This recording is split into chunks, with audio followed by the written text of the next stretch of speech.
The alliance between the world's richest man and the world's most powerful, Donald Trump, is imploding right now in real time before our very eyes, with Trump and Musk tearing into each other inside the Oval Office and online. It appears that Elon Musk, after donating $277 million of his own money to the Trump campaign, after serving as Donald Trump's political heat shield for the first 5 months of his second presidency, did so while doing permanent damage to his business empire, to the federal government, and his personal reputation and legacy. But after all that, even Elon Musk is not immune from the golden rule that for Trump, loyalty is a one-way street.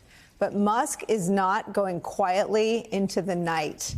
After days of Musk trashing Donald Trump's signature domestic policy, his big ugly bill, as Elon Musk called it, Trump finally broke his silence. Watch. Elon knew the inner workings of this bill better than almost anybody sitting here.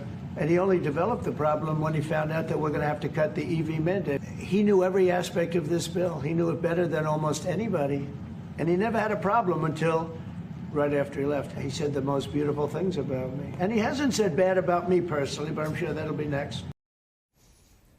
Well, Trump was right about that. That is indeed what is happening next. Musk, who's now a former special government employee with basically the same status as the rest of us, a private citizen who can post all of his big feelings on the internet, is doing just that. He is lashing out, reminding his 220 million followers on the platform he owns, X, of his potentially decisive $277 million political gift to Donald Trump. He writes this, quote, "Without me, Trump would have lost the election. Democrats would control the House and Republicans would be 51-49 in the Senate." Musk went on to say, quote, all caps, "Such ingratitude." It went on and on and on.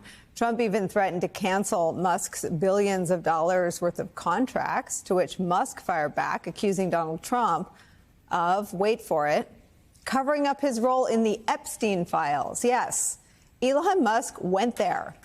The Epstein files. Now, the Epstein files are government documents from the investigation into the disgraced financier and convicted sex offender Jeffrey Epstein. It takes up a lot of heat and energy on the right. But as sordid as this all is, and it gets worse, let's stop here for a second. Why does any of this matter, right? Two tarantulas in a bowl. Why does it matter? Well, here's why. When the most powerful person in our government fights with the richest person in the world, we, as a public, get to peer deep inside the most corrupt and superficial alliance in American political history. And as they claw and strike rhetorically at one another, they affirm our deepest concerns and suspicions. Trump confirms that Musk was always only in it to enrich his companies, and Musk confirms that Trump was always for sale. It's where we start today with some of our favorite reporters and friends. New York Times correspondent Teddy Schleifer is here. Also joining us, the president of Media Matters for America, Angelo Carusone. And with me at the table for the hour, New York Times editorial board member, MSNBC political analyst Mara Gay. Teddy, I got to start with Elon Musk, who seems to have won round one by invoking the Epstein files. What gives? Is that a KO here? Do you say the word Jeffrey Epstein and suddenly on the right, I think it is. I mean, and maybe give some of the backstory. I mean, the Times has had pretty detailed reporting on this. For the right, this is a conundrum for Bondi and Bongino and Patel, who now have access to the actual government files and are having a hard time tamping down some of the conspiracies farther to the right than those three individuals.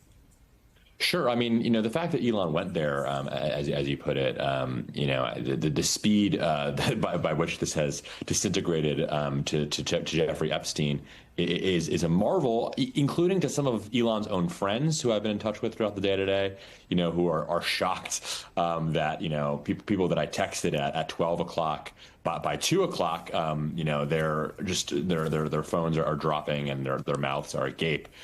Clearly, this is, only going to get worse, at least for the rest of the day. This partnership, people forget, is not that old, which makes it kind of easy to tear asunder. It is not as if these are two old friends who go back decades and they're having a tough day. They really didn't know each other until about a year ago. They, spent basically no time together until Elon moved to Mar-a-Lago during the presidential transition. So there's not this like bank of goodwill for either of them to kind of call upon when times get tough. Angelo, we should say as a news organization, we have no reporting to back up or explain what Elon Musk is tweeting about. But Elon Musk finds himself in a financial and reputational ditch today. Let me show you what Scott Galloway had to say about Elon Musk's legacy right now.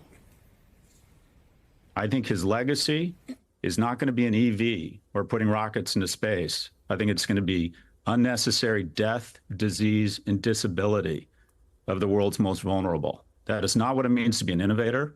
It's not what it means to be an American. It's not what it means to be a man. So speaking of going there, Scott Galloway going straight to something Elon seems to prize, his manliness. Yeah. I mean, and I think that sort of gets to part of what we're seeing here play out, right? Which is that you have two of these right-wing fever swamp creatures battling with each other, like you said, tarantulas in a bowl. And it's worth sort of like there's a history to sort of see where this goes and how this plays out. One of the things that struck me at least immediately is that this is not the first time Trump has done this or that there's been this tension point. Let's not forget that one of the first things Trump did in his ascent to power the first time around was break Fox News.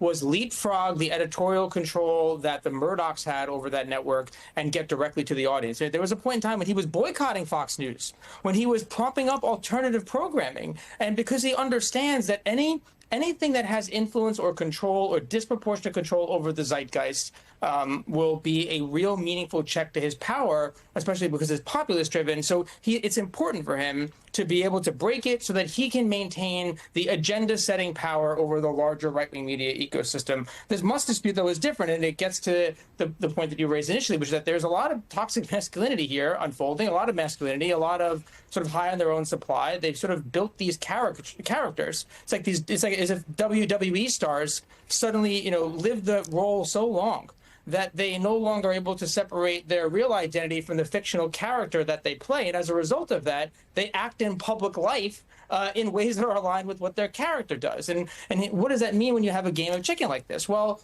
right now it's just words. And I think sometimes Democrats and the Beltway media can get a little too excited. Schadenfreude is not a strategy. We can enjoy it, but that does not mean that anything has fundamentally changed. They're saying nasty things to each other. Donald Trump threatened to nuke in North Korea, and then they were writing beautiful letters to each other. So the words, I want to just say that nothing meaningful has happened yet.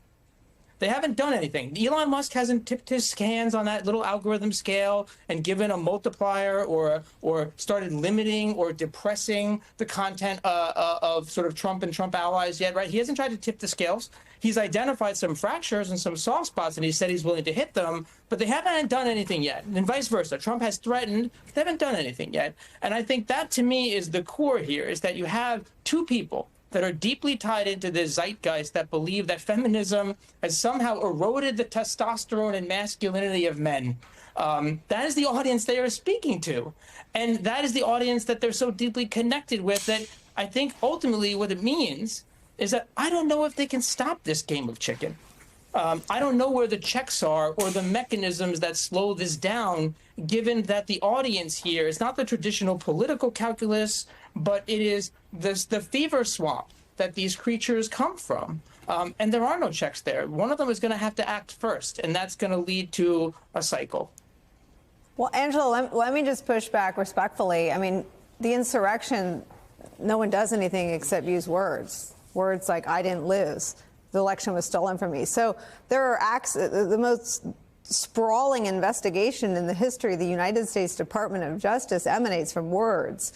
And these aren't just words. I mean, Elon Musk's last barb on the media platform he controls, and I'd be shocked if he wasn't manipulating an algorithm to make sure that everybody sees what he tweeted about Trump and the Epstein files. Yeah, I don't want to dismiss that. You're right. The words are very significant because they lead to external actions. And I think that's the part that's so critical here, is that Musk, because he is so deeply tied into the zeitgeist, he knew exactly where to hit. And that Epstein files, you had to have Teddy explain that, right? Because many in the audience here don't really even understand how significant that is to the very base that Trump and Musk are both speaking to and lobbying for support from, because they are going to take that support for their political power. That is part of how Trump came to power, is that he organized power and used to be considered the fringes. So I don't want to diminish the power of words. I'm not trying to suggest that. What I'm trying to say is that this is only the beginning, and these words have so far laid out the soft spots and the fractures, but I don't know where the check is or the guardrail to stop them from taking additional action, from stopping Trump from saying, you know what, we are going to review the security clearance of Musk, given all the reporting, right, which hasn't really happened yet. With Musk starting to threaten government space launches with these contracts, or to start tweaking the algorithm, or to start promoting antagonists of Donald Trump in meaningful ways. The government is so worried about TikTok, right? Because they can influence the ecosystem and the political contours. Well, Twitter has the same potential